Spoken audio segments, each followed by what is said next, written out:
1 महीने की छुट्टियों के बाद अब हम आ गए हैं वापस चाइना और अभी हैं काशगर सिटी में।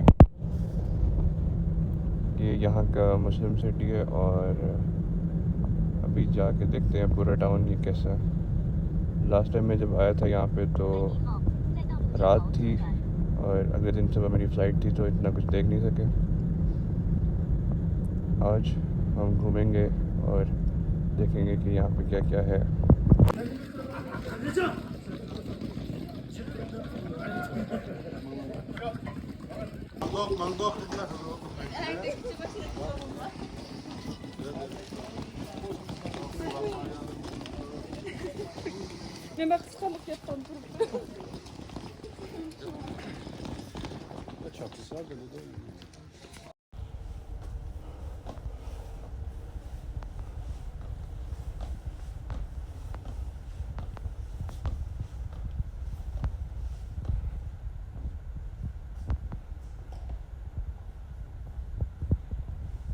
मैं अभी अपने होटल के ओनर से बात कर रहा था तो उसने मुझे बताया कि अभी टूरिस्ट सीज़न ख़त्म हो गया। अभी रिसेंटली चाइनीज़ न्यू ईयर था तो उसके ख़त्म होने के बाद अब यहाँ पे रश ख़त्म हो गया और मोस्टली लोगों ने मतलब शॉप्स भी बंद की हुई हैं, इतना ज़्यादा रश भी नहीं है। यूट्यूब वीडियोस पे मैंने देखा था तो बहुत रश होता था और रौनक होती थी, लेकिन अभी इतना नहीं है।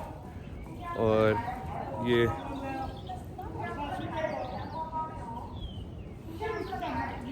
ऐसे लगता है वो इजिप्शियन वाइब्स आ रही हैं और जैसे मूवीज़ में होता है। यहाँ पे काफ़ी सारे लोग मिले और यहाँ पे पुलिस का भी पूरी सिक्योरिटी और सर्वेलेंस कैमरास के थ्रू इस पे अभी आते हैं कि इन कैमरास में आर्टिफिशियल इंटेलिजेंस यूज़ कैसे होती है और कैसे चाइना 0% क्राइम रेट अचीव कर पाया इस एआई कैमरास और अपने सिक्योरिटी इंफ्रास्ट्रक्चर के थ्रू। ये यहाँ कुछ खाने का मिला। ये हैं मीट बॉल्स, मैंने देखी थी यूट्यूब पे, इनके अंदर बीफ है। और यहाँ मतलब चाइनीज़ से थोड़ा सा डिफरेंट कल्चर है और लोगों की एथनिसिटी भी डिफरेंट है और मुझे ऐसा लग रहा था कि पाकिस्तानी आंटियाँ खड़ी हुई हैं।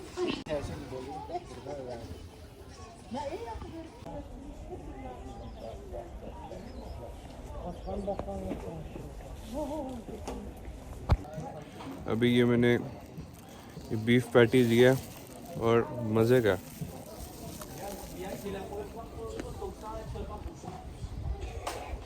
ये सारी पाकिस्तानी वाइब्स।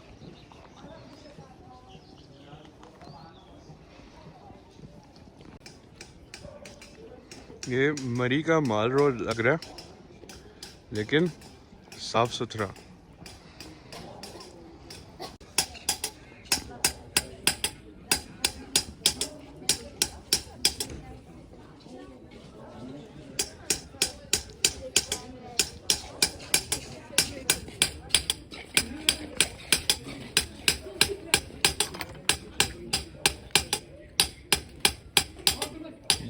रूबिक्स क्यूब की जैसी कोई चीज़ है।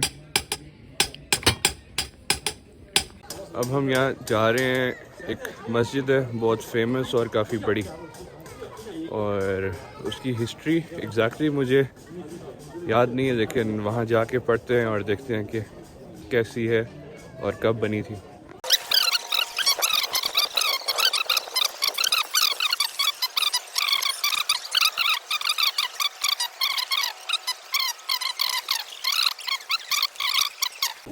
अब हम एक सीरियस टॉपिक की तरफ जा रहे हैं, लेकिन मेरा यहाँ पर आकर वीडियो बनाने का मकसद भी यही था। अब जब मेरे पास दो ऑप्शंस थे, यूएस या चाइना जाकर अपनी लाइफ को कंटिन्यू करने के, तो मैंने चाइना क्यों चूज़ किया। सबसे बड़ी बात मेरे लिए ये थी कि मैं जिस कंट्री में जाता वहाँ का कल्चरल इन्फ्लुएंस और वहाँ की वैल्यूज़ और वहाँ का माहौल ऑब्वियसली मेरे पे और मेरी फैमिली पर भी जाना था। और आप लोग देखते हो कि हम पाकिस्तानीज़, हमारे काफ़ी रिश्तेदार लंदन और न्यूयॉर्क और यूरोप, यूके और अमेरिका की तरफ ज़्यादा उनका इंटरेस्ट होता है और वो कहते हैं कि वहीं पे जाया जाए क्योंकि वहाँ लाइफ अच्छी है। लेकिन अगर देखा जाए तो मेरे एक्सपीरियंस में, मैं जब रिसर्च कर रहा था तो मैंने ऐसे ही एक चाइना का व्लॉग खोला और वो बंदा चाइना की डिफरेंट सिटीज़ में जा रहा था। तो मैंने देखा कि हमें तो पता ही नहीं है कि चाइना कितना मॉडर्न हो चुका है और कितना सेफ़ है। तो मैं जब ये सारी वीडियोस देखी तो मैंने ये डिसीजन लिया कि क्यों ना चाइना को जाके देखा जाए और जो दिखाया जा रहा है इन वीडियोस में क्या वो वाकई सच है। और उसके कंपैरिजन में अगर मैं यूएस की तरफ जाता तो अगेन वैल्यूज़ वाली बात कि मेरे लिए वैल्यूज़ इसलिए इम्पोर्टेंट हैं। आपके सामने जो फ़लस्तीन में हुआ है, 40,000 लोग या उससे भी ज़्यादा मारे गए, और वो अमेरिका और वेस्टर्न फ़िलासफ़ी और आइडियोलॉजी जो कि एक बंदे के मरने को भी इम्पोर्टेंस देती है, एक बंदे की जान को बहुत इम्पोर्टेंस देती है, उन्होंने आंखें बंद करके वेपन्स और बिलियंस ऑफ डॉलर्स की सपोर्ट से फ़लस्तीन में मुसलमानों का कत्लेआम किया। और ऐसे मुल्क में जाना जहां इस कत्लेआम को डिफेंड किया जाता है कि ये सही किया गया, मेरे हिसाब से ये ठीक नहीं था।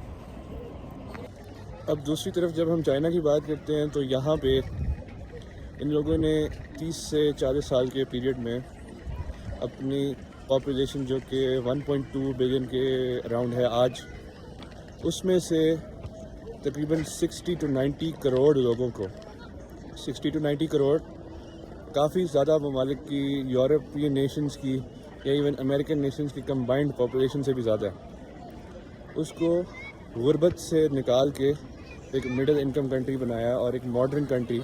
आप देख सकते हो कि यहाँ लोग बच्चे खेल रहे हैं, ये मतलब इतना मॉडर्न सिटी नहीं है, लेकिन लोग एक पीसफुल लाइफ गुजार रहे हैं ऑल ओवर चाइना। आप देख भी सकते हो यूट्यूब पे काफ़ी लोगों ने वीडियोस बनाई हुई हैं। लेकिन एक सबसे बड़ा जो क्रिटिसिज्म होता है चाइना पे, वो इस सूबे का, शिनजियांग का, जहाँ मैं खड़ा हूँ, और इस पीछे हमारे ये ईदगाह मॉस्क भी आ गई है। तो ये कहा जाता है कि यहाँ पे मुसलमानों को टॉर्चर किया गया और उनकी जो आइडेंटिटी थी मुस्लिम्स की, उसको ख़त्म करके उनको चाइनीज़ कल्चर में एंटर कराया गया। मतलब एक तरह से उनको उनकी एथनिक क्लेंजिंग की गई। तो अब इसमें सच्चाई है या नहीं, मैंने काफ़ी लोगों से बात की है इस बारे में जो यहाँ चाइना में रहते हैं और रेगुलर 5, 10, 15 साल से आ जा रहे हैं, और उन्होंने मिक्स्ड व्यूज़ दिए हैं। और अब मुझे नहीं पता कि एग्जैक्टली यहाँ क्या हुआ, क्योंकि इनकी गवर्नमेंट ने काफ़ी फैक्ट्स छुपाए भी, और क्योंकि इतनी बड़ी कंट्री है और सुपर पावर की रेस में है, तो इन्होंने अपनी नेशनल सिक्योरिटी को सबसे प्राइम इम्पोर्टेंस दी हुई है और अपने लोगों का डेटा और अपने लोगों की इंफॉर्मेशन और न्यूज़ ये लोग बाहर नहीं जाने देते। इस बात को कि यहाँ पे मुसलमानों पर टॉर्चर हुआ और लोगों को उठा लिया गया और कैंप्स में डाला गया, ये कहा जाता है वेस्ट के जो मीडिया आउटलेट्स हैं उनके थ्रू। तो ये सच है कि नहीं, लेकिन जब मैं यहाँ आया हुआ हूँ तो मुझे ऐसा कोई आसार नज़र नहीं आ रहे। मेरे पीछे बच्चे खेल रहे हैं सुकून से। अभी हम मस्जिद के अंदर भी जाएंगे और देखते हैं कि मस्जिद अंदर से कैसी है ये वाली। अच्छा, अब मैं बाकी वीडियोस में तो देखता था कि लोग आते थे यहाँ पे तो अंदर मतलब उनको जाने दिया जाता था, लेकिन अभी मैं गया हूँ तो बाहर चाइनीज़ बंदा खड़ा था, उसने मेरे से उर्दू में बात की है और कहा इजाज़त नहीं। मैंने पूछा है तो उसने कोई जवाब नहीं दिया मुझे। तो अब इससे कुछ बातें तो सामने आती हैं कि जो कहा जा रहा है कि वेस्ट के थ्रू, वेस्ट मीडिया के थ्रू, कि यहाँ पे ऐसी है मुस्लिम्स के बारे में। लेकिन अब देखा जाए तो मुझे नहीं पता इस वक्त मुझे क्या कहना चाहिए, क्योंकि मैं ऐसी वीडियोस कभी नहीं बनाई और YouTube पे भी मैं अभी कोई 5 से 6 वीडियोस बना चुका हूँ और शायद मैं चाहता हूँ कि मुझे भी ना उठा दिया जाए जैसे पाकिस्तान में वीगो डाले होते हैं। रह गई बात कि अब अगर चाइना में भी वैसा ही हुआ है जैसे कि वेस्टर्न और अमेरिकन और इजरायली लोगों ने मुसलमानों के साथ किया है, तो ये तो वही बात होगी कि फिर मुझे चाइना भी छोड़ देना चाहिए। फिर कहाँ जाया जाए? अगर अपने मुल्क पाकिस्तान में वापस जाओ तो वहाँ के हालात माशाल्लाह से इससे 1000 गुना ख़राब हैं। वो तो मुसलमान भी नहीं देख रहे, हिंदू भी नहीं देख रहे, वो तो सारों को उठा रहे हैं।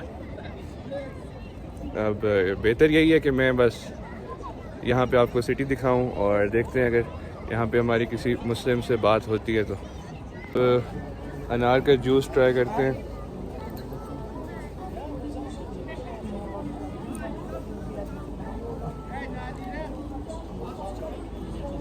काफ़ी स्ट्रॉन्ग है।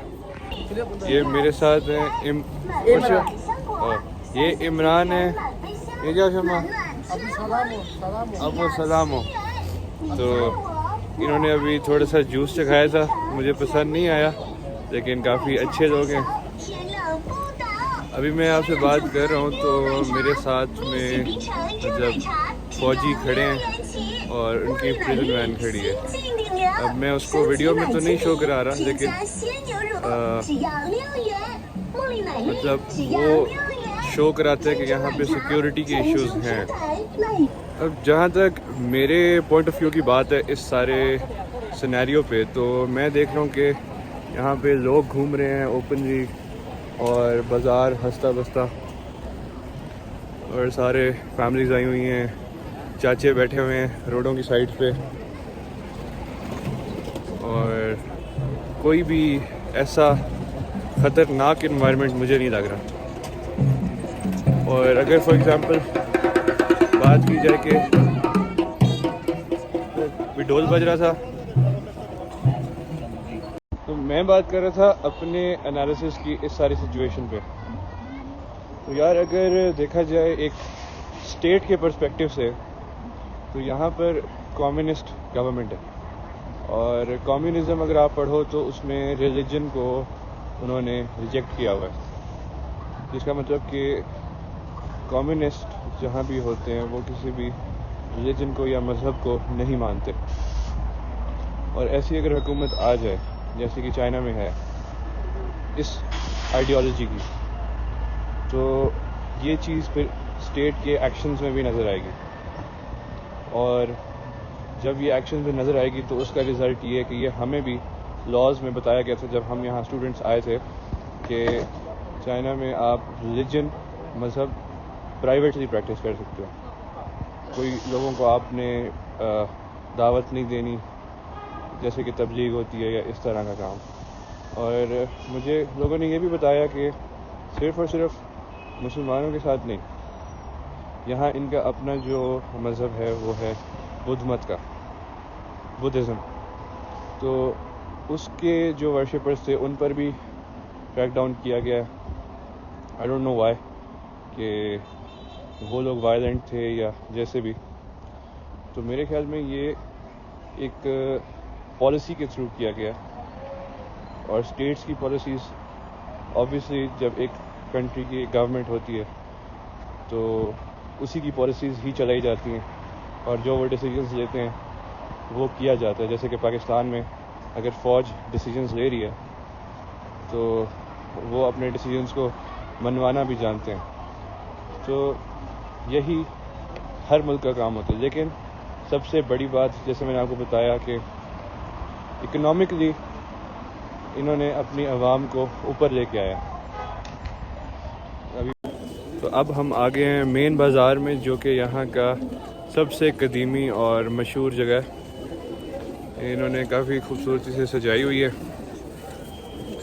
और अभी यहाँ पे हम हलाल चिकन, बीफ और बाकी खाने देखेंगे और ट्राई करेंगे, क्योंकि मुझे इसके बाद तो हलाल खाना अच्छे वाला नसीब नहीं होना, ख़ुद पकाना पड़ना है। अभी क्लासेस शुरू होने वाली हैं तो देखते हैं कि यहाँ पे क्या मिल रहा है। तो यार मैं फिर बाज़ार देखने लग गया था और मुझे तो यही समझ आई है कि अभी इन सीरियस बातों को छोड़ के हम खाने की तरफ ध्यान देते हैं और जिनका मुल्क है वही उसे संभालें, और वो अच्छे तरीके से संभाल रहे हैं, आप देख रहे हो। और मैं कोई नहीं होता किसी को कहने वाला कि तुम ऐसे करो ऐसे करो, क्योंकि मेरे अपने मुल्क का इतना बुरा हाल है कि मैं किसी को कहने जोगा नहीं हूँ। और बाकी रह गई बात कि चाइना अभी भी यूएस से बेहतर इसलिए है कि यहाँ पे इधर जो कुछ भी हो रहा है, चाहे तरक्की हो रही है चाहे लोगों पे जुल्म हो रहा है, चाइना के अंदर हो रहा है। चाइना ने कभी भी किसी मुल्क पे हमला नहीं किया, और उसके कंपैरिजन में यूएस जब से सुपर पावर बना है वो उसने किसी मुल्क को नहीं छोड़ा। अगर मैं लिस्ट बनाना शुरू करूं तो दुनिया के आधे से ज़्यादा मुल्क पहले अंग्रेज़ों के कब्ज़े में आए और उसके बाद अमेरिका ने वहाँ पे बमबारी की। तो इससे तो बेहतर है चाइना। और अब हम खाएंगे यहाँ मुस्लिम फूड, चिकन, बीफ, और उसके अलावा ये हैं शुतुरमुर्ग के अंडे।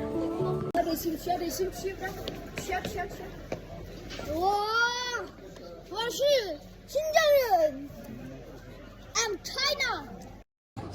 ये इस वक्त रात के यहाँ पे 6:15 हो रहे हैं और शाम हो चुकी है, रात हो चुकी है।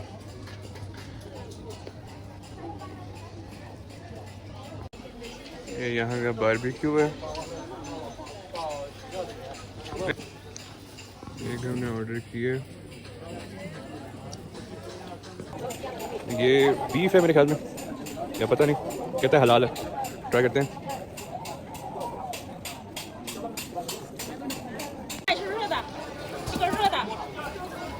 ये सारे नूडल्स यहाँ के मिक्स करके मैंने को कहा थोड़े थोड़े सारे दे दो।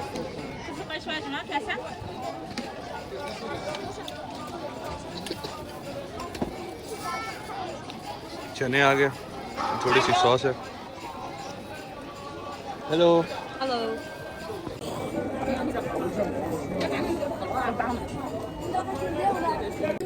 ये अब हो रहा है जी ट्राई बारबेक्यू।